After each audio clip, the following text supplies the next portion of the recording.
യേശുക്രിസ്തുവിന്റെ പരിശുദ്ധമായ നാമത്തിൽ എല്ലാ പ്രിയപ്പെട്ടവർക്കും മോർണിംഗ് ഡ്യൂവിന്റെ പുതിയൊരു പ്രഭാത വചന ധ്യാനത്തെങ്കിലേക്ക് സ്വാഗതം.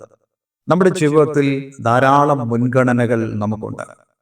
ഒരുപക്ഷെ നിങ്ങളുടെ മുൻഗണന നിങ്ങളുടെ കുടുംബമായിരിക്കാം, അല്ലെങ്കിൽ നിങ്ങളുടെ ജോലി ആയിരിക്കാം, അല്ലെങ്കിൽ ദൈവമായിരിക്കാം, അല്ലെങ്കിൽ നിങ്ങളുടെ സമൂഹമായിരിക്കാം. ഇങ്ങനെ പല മുൻഗണനകൾ നമ്മുടെ ജീവിതത്തിലുണ്ട്. മുൻഗണനകളുടെ ലിസ്റ്റ് തന്നെ നമുക്കുണ്ട്. ചിലർ ആദ്യം കുടുംബത്തിന് പ്രാധാന്യം കൊടുത്തിട്ട് അടുത്തതായിട്ട് തങ്ങളുടെ ജോലിക്ക് പ്രാധാന്യം കൊടുക്കുന്നു. ചിലർ ദൈവത്തിന് പ്രാധാന്യം കൊടുത്തിട്ട് രണ്ടാമത് കുടുംബത്തിന് പ്രാധാന്യം കൊടുക്കുന്നു. ഇങ്ങനെ നമുക്ക് മുൻഗണനകളുടെ വലിയൊരു ലിസ്റ്റ് ഉണ്ട്. ദൈവം എപ്പോഴും നമ്മളെക്കുറിച്ച് ആഗ്രഹിക്കുന്നത് നമുക്ക് മുൻഗണനകൾ ഉണ്ടായിരിക്കണം എന്നുള്ളത് തന്നെയാണ്. പക്ഷേ കഴിഞ്ഞ ദിവസം നമ്മൾ വായിച്ചതായ വാക്യം നമ്മളോട് എന്താണ് പറയുന്നത്? മത്തായിയുടെ സുവിശേഷം 6-ാം അധ്യായം 33-ാമത്തെ വാക്യം, മുമ്പേ അവന്റെ രാജ്യവും നീതിയും അന്വേഷിപ്പീൻ, അതോടുകൂടെ ഇതൊക്കെ നിങ്ങൾക്ക് കിട്ടും. ഇവിടെ മുമ്പേ എന്ന് പറയുമ്പോൾ ഒരു പ്രയോറിറ്റിയാണ്, ഒരു മുൻഗണനയാണ് കർത്താവ് ഉദ്ദേശിക്കുന്നത്. നമ്മുടെ ജീവിതത്തിൽ ഒരു മുൻഗണന ദൈവം നിശ്ചയിക്കുക. പക്ഷേ നമ്മൾ ഇവിടെ നേരത്തെ പറഞ്ഞതുപോലെ നമ്മൾ മുൻഗണനകളുടെ ഒരു ലിസ്റ്റ് തയ്യാറാക്കിയിട്ട് അതിൽ 1-ാം സ്ഥാനത്ത് ദൈവരാജ്യം എന്ന് നമ്മൾ രേഖപ്പെടുത്തിയിട്ട് ദൈവരാജ്യത്തിന് പ്രാധാന്യം കൊടുത്ത ശേഷം ബാക്കിയുള്ളവ നമ്മൾ ചെയ്യണമെന്നല്ല ഇവിടെ ദൈവം ഉദ്ദേശിക്കുന്നത്. ഒരുപക്ഷെ ഞാൻ നിങ്ങളോട് നേരത്തെ പറഞ്ഞതുപോലെ നമ്മളുടെ 1-ാമത്തെ മുൻഗണന ഒരുപക്ഷെ നമ്മുടെ കുടുംബമായിരിക്കാം. പക്ഷെ ആ കുടുംബത്തിന്റെ മുൻഗണനയോടൊപ്പം തന്നെ അതിൽ തന്നെ നമ്മൾ മുൻഗണന കൊടുക്കേണ്ട ഒന്നാണ് ദൈവരാജ്യം എന്ന് പറയുന്നത്. രണ്ടാമത് നമ്മുടെ മുൻഗണന എന്ന് പറയുന്നത് ഒരുപക്ഷെ നമ്മളുടെ സമൂഹമായിരിക്കാം. ആ സമൂഹത്തിലാണെങ്കിൽ പോലും മുൻഗണന രണ്ടാമത് നമ്മൾ കൊടുക്കുമ്പോൾ ആ സാമൂഹ്യമായ കാര്യത്തിന്റെ 1-ാമത്തെ മുൻഗണന എന്ന് പറയുന്നത് ദൈവരാജ്യമായിരിക്കണം. എന്ന് പറഞ്ഞാൽ എല്ലാ മുൻഗണനകളുടെയും അത് ക്രമീകൃതമാണെങ്കിൽ പോലും എല്ലാത്തിലും നമ്മൾ ദൈവരാജ്യം 1-ാം സ്ഥാനത്ത് കൊടുക്കണം എന്നുള്ള അർത്ഥമാണ് ഇവിടെ കർത്താവ് യേശുക്രിസ്തു നമ്മളോട് പറയുന്നത്. നിങ്ങൾക്ക് ഇത് മനസ്സിലായെന്ന് ഞാൻ വിശ്വസിക്കുന്നു. ഞാൻ നിങ്ങളോട് പറയുന്നത്, നിങ്ങൾ ആദ്യം ദൈവരാജ്യത്തിന് പ്രാധാന്യം കൊടുത്തിട്ട് ശേഷമേ, അല്ലെങ്കിൽ ദൈവത്തിന് പ്രാധാന്യം കൊടുത്തതിന് ശേഷമേ നിങ്ങൾ നിങ്ങളുടെ കുടുംബത്തെക്കുറിച്ച് ചിന്തിക്കാവുന്നോ? അല്ല, നിങ്ങളുടെ കുടുംബമാണ് ഫസ്റ്റ്, ആദ്യം എന്ന് പറഞ്ഞിട്ട് രണ്ടാമതാണ് ദൈവം എന്നുള്ളത് അല്ല ഞാൻ നിങ്ങളോട് പറയുന്നത്. നമ്മുടെ ജീവിതത്തിന്റെ ഏത് മുൻഗണനകളാണെങ്കിലും അതിൽ തന്നെ ദൈവരാജ്യം എന്നുള്ള വിഷയത്തിന് വേണം നമ്മൾ ഇദം പ്രഥമമായ സ്ഥാനം കൊടുക്കുവാൻ. അത് എന്തുകൊണ്ടാണെന്നാണ് ഇവിടെ കർത്താവ് യേശുക്രിസ്തു നമ്മോട് പറയുന്നത്. നോക്കൂ, നമ്മൾ ഈ ദിവസങ്ങൾ ദൈവരാജ്യം എന്നുള്ള വിഷയത്തെക്കുറിച്ചാണ് കൂടുതലും ചിന്തിപ്പാൻ ആഗ്രഹിക്കുന്നത്. എന്താണ് ദൈവരാജ്യം? ദൈവരാജ്യം എന്ന വാക്ക്, കിങ്ഡം ഓഫ് ഗോഡ് എന്ന വാക്യം നമ്മെ ഓർമ്മിപ്പിക്കുന്നത് ദൈവം രാജാവായിട്ടുള്ള ഒരു മണ്ഡലം, ഒരു സ്പിയർ, ഒരു മേഖലയാണ് ദൈവരാജ്യം എന്ന് പറയുന്നത്. ദൈവരാജാവായിരിക്കുന്നതായ അവസ്ഥ. അതായത് ദൈവം രാജാവായിരിക്കുകയും അവന്റെ ഭരണത്തിന് കീഴെ നമ്മൾ കടന്നു വരികയും, അതായത് അവന്റെ നിയമങ്ങൾക്ക് കീഴെ നമ്മൾ കടന്നു വരികയും ചെയ്യുന്നതായ അനുഭവമാണ് ദൈവരാജ്യം എന്ന് പറയുന്നത്. യേശുക്രിസ്തുവിന്റെ ശിഷ്യന്മാര് ഒരിക്കൽ യേശുക്രിസ്തുവിനോട് സംസാരിച്ചുകൊണ്ടിരിക്കുമ്പോൾ, ദൈവരാജ്യത്തെക്കുറിച്ച് സംസാരിക്കുമ്പോൾ യേശു പ്രകാരം പറഞ്ഞു, ഇപ്പോൾ തന്നെ നിങ്ങളുടെ ഇടയിൽ ഈ ദൈവരാജ്യം ഉണ്ടല്ലോ എന്ന് പറഞ്ഞു. അതായത് കർത്താവ് യേശുക്രിസ്തു സൂചിപ്പിച്ചതിന്റെ താല്പര്യം യോഹന്നാൻ സ്നാപകൻ വിളിച്ചു പറഞ്ഞതുപോലെ, കാലം തികഞ്ഞു, ദൈവരാജ്യം സമീപിച്ചിരിക്കാൻ മാനസാന്തരപ്പെട്ട് സുവിശേഷത്തിൽ വിശ്വസിപ്പേ. അപ്പോൾ ദൈവരാജ്യം സമീപിച്ചു എന്ന് പറയുമ്പോൾ യേശുക്രിസ്തുവിന്റെ വരവിനെ കുറിച്ചാണ് യോഹന്നാൻ ഉദ്ദേശിക്കുന്നത്. അത് രണ്ടാമത്തെ വരവല്ല, യേശുക്രിസ്തുവിന്റെ 1-ാമത്തെ വരവ്. ആ വരവ് സംഭവിക്കുമ്പോൾ അത് ദൈവരാജ്യത്തിന്റെ വരവാണ്, ദൈവരാജ്യത്തിന്റെ സമീപനമാണ് എന്നാണ് അവിടെ യോഹന്നാൻ പറയുന്നത്.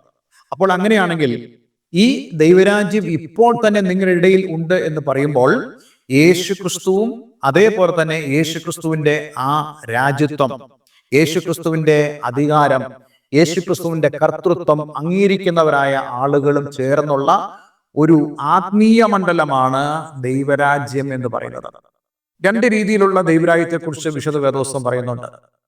ഇപ്പോൾ ഈ ഭൂമിയിലുള്ള ആത്മീക ദൈവരാജ്യവും അതേപോലെ തന്നെ നമുക്ക് വെളിപ്പെടുവാനുള്ള അടുത്തിരിക്കുന്നതായ, അല്ലെങ്കിൽ കർത്താവ് യേശുക്രിസ്തുവിന്റെ വരവിനോട് അനുബന്ധിച്ച് ഉണ്ടാകാൻ പോകുന്നതായ യഥാർത്ഥ ദൈവരാജ്യവും.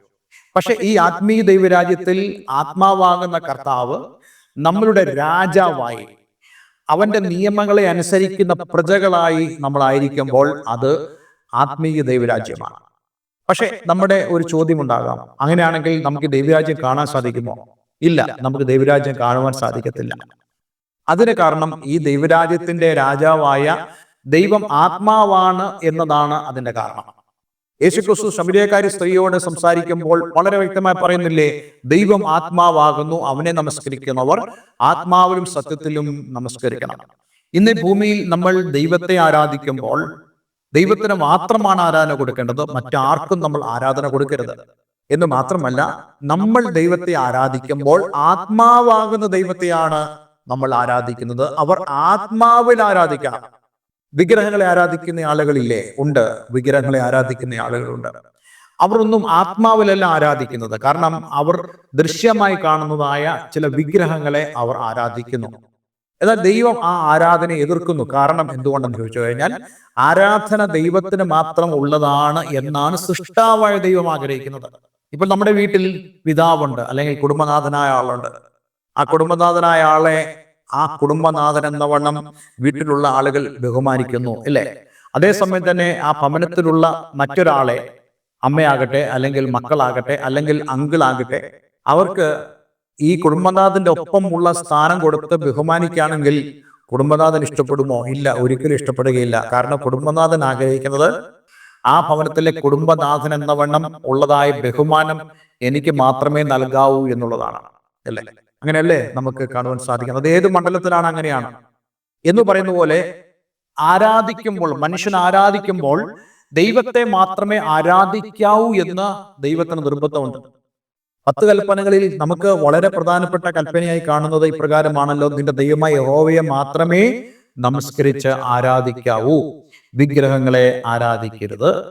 പക്ഷെ ഇതൊക്കെ പറയുന്നുണ്ടെങ്കിലും പല ക്രൈസ്തവരും വിഗ്രഹങ്ങളെ ആരാധിക്കുന്നുണ്ട്. അവർ രൂപവണക്കം എന്നൊക്കെയാ പറയുന്നത്. പക്ഷെ ആ രൂപവണക്കം എന്ന് പറയുന്നത് വിഗ്രഹവണക്കം തന്നെയാണ്. അങ്ങനെയാണെങ്കിൽ ഞാൻ നിങ്ങളോട് പറയട്ടെ, ദൈവം വളരെ വെറുക്കുന്ന ഒരു പാപമാണ് ഈ വിഗ്രഹ ആരാധന എന്ന് പറയുന്നത്.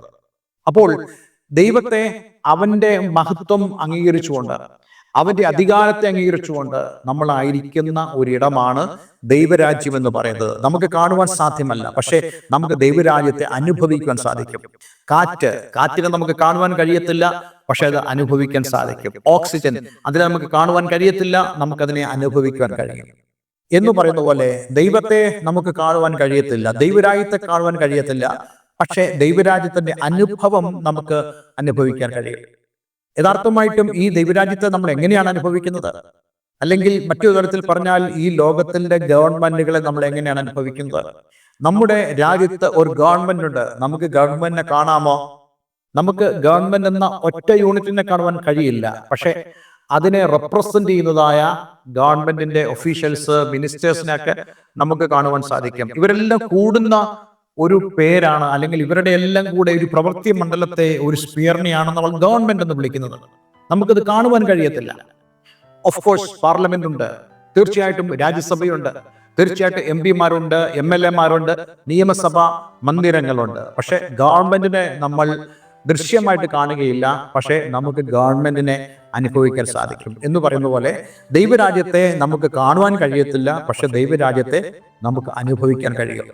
ഇപ്പോൾ ഒരു നിയമം ഉണ്ടാകുന്നു. ഉദാഹരണത്തിന്, നമ്മുടെ പ്രധാനമന്ത്രി കുറെ വർഷങ്ങൾക്ക് മുമ്പ് അർദ്ധരാത്രിയിൽ ഒരു പ്രഖ്യാപനം നടത്തി, ഇന്നു മുതൽ 1000 രൂപ നോട്ടുകൾ നിരോധിക്കുന്നു, അല്ലെ? അടുത്ത ദിവസം ആളുകൾ എന്താ ചെയ്തത്? തങ്ങളുടെ കയ്യിലിരിക്കുന്ന 1000 രൂപ നോട്ടുമായിട്ട് ബാങ്കിലേക്ക് ചെന്നിട്ട് അത് മാറിയെടുക്കുവാൻ വേണ്ടി തുടങ്ങി. അത് ഒരു ഗവൺമെന്റിനെ നമുക്ക് ഫീൽ ചെയ്യിപ്പിക്കുന്നതാണ്. എന്ന് പറയുന്ന പോലെ ദൈവരാജ്യത്തെ നമുക്ക് ഫീൽ ചെയ്യണമെങ്കിൽ ദൈവരാജ്യത്തിന്റെ അനുഭവങ്ങൾ നമ്മുടെ ജീവിതത്തിൽ ഉണ്ടാകണം. അതിൽ വളരെ പ്രധാനപ്പെട്ട കാര്യമാണ് രക്ഷ, മാനസാന്തരം, അതേപോലെ പരിശുദ്ധാത്മാവിന്റെ അഭിഷേകം, ദൈവിക നടത്തിപ്പുകൾ, ആത്മീയമായ അനുഭവങ്ങൾ, ദൈവം നൽകുന്ന രോഗശാന്തി, ദൈവം നൽകുന്നതായ കൃപാവരങ്ങൾ, ഇതെല്ലാം തന്നെ ദൈവരാജ്യത്തിന്റെ അനുഭവങ്ങളാണ്.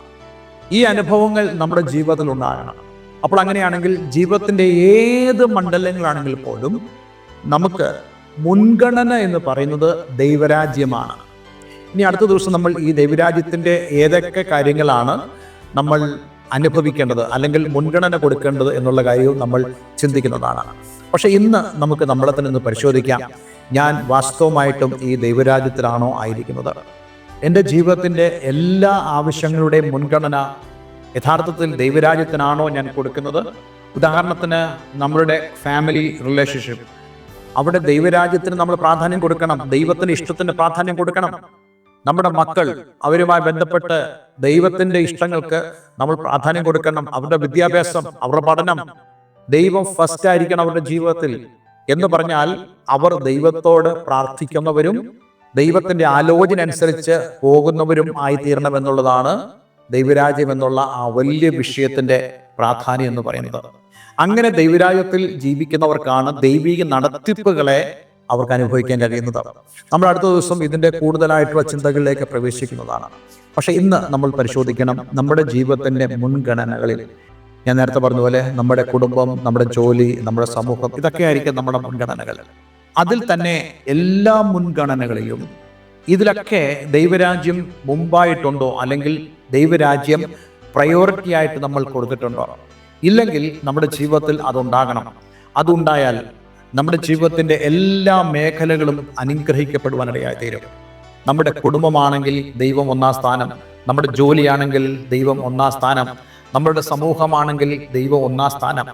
ഇങ്ങനെ നമ്മളായിരിക്കുമ്പോൾ നമ്മുടെ കുടുംബത്തിൽ ദൈവത്തിന് ഇഷ്ടം നിറവേറും, നമ്മളുടെ ജോലിയിൽ ദൈവത്തിന് ഇഷ്ടം നിറവേറും, നമ്മുടെ സമൂഹത്തിൽ ദൈവത്തിന് ഇഷ്ടം നിറവേറും. ഇന്ന് ഞാൻ നിങ്ങളോട് ആഹ്വാനം ചെയ്യുന്നത് നമ്മളുടെ ജീവിതത്തെ പൂർണ്ണമായിട്ടും ദൈവം രൂപാന്തരപ്പെടുത്തുന്ന ഒന്നായി തീരണമെങ്കിൽ നമ്മുടെ മുൻഗണനകളിൽ എല്ലാം തന്നെ ദൈവരാജ്യം ഒന്നാം സ്ഥാനത്തായിരിക്കണം. അതിന് നിങ്ങൾക്ക് കഴിയുമോ? ഒരു നിമിഷം നമുക്ക് പ്രാർത്ഥിക്കാം. സ്വർഗീയ പിതാവേ, ഇന്ന് ഞങ്ങളെ കൽപ്പിച്ച വളരെ മനോഹരമായ സന്ദേശത്തിനായ സ്തോത്രം. കർത്താവേ, ഞങ്ങളുടെ ജീവിതത്തിൽ ദൈവരാജ്യം ഒന്നാം സ്ഥാനത്ത് വരുന്നതായ രീതിയിൽ ഞങ്ങളായിരിക്കാൻ ഞങ്ങളെ സഹായിക്കണമേ. ദൈവരാജ്യത്തെ ഞങ്ങൾക്ക് ഈ ഭൂമിയിൽ കാണുവാൻ കഴിയത്തില്ല, എന്നാൽ ദൈവരാജ്യത്തെ ഞങ്ങൾക്ക് അനുഭവിക്കാൻ സാധിക്കും.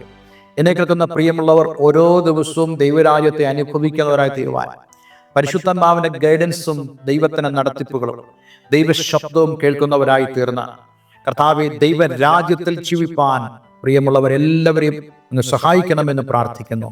പ്രാർത്ഥന കേട്ടതിനാൽ നന്ദി. യേശു ക്രിസ്തുവിൻ നാമത്തിൽ തന്നെ. ആമേൻ, ആമേൻ. ഇന്നത്തെ വചന ശുശ്രൂഷ നിങ്ങളുടെ ജീവിതത്തിൽ വളരെ അനുഗ്രഹമായി തീർന്നു എന്ന് ഞാൻ വിശ്വസിക്കുന്നു. ദയവായി ഈ സ്ക്രീനിൽ കാണുന്ന ഫോൺ നമ്പറുകളിൽ നിങ്ങൾക്ക് ഞങ്ങളെ വിളിക്കാവുന്നതാണ്. കൂടുതൽ വചന ചിന്തയ്ക്കും പ്രാർത്ഥനയ്ക്കും കൂട്ടായ്മയ്ക്കും നിങ്ങൾക്ക് ഞങ്ങളുമായി ബന്ധപ്പെടാം. എല്ലാവരും ദൈവം അനുഗ്രഹിക്കട്ടെ. Have A nice day. God bless you all.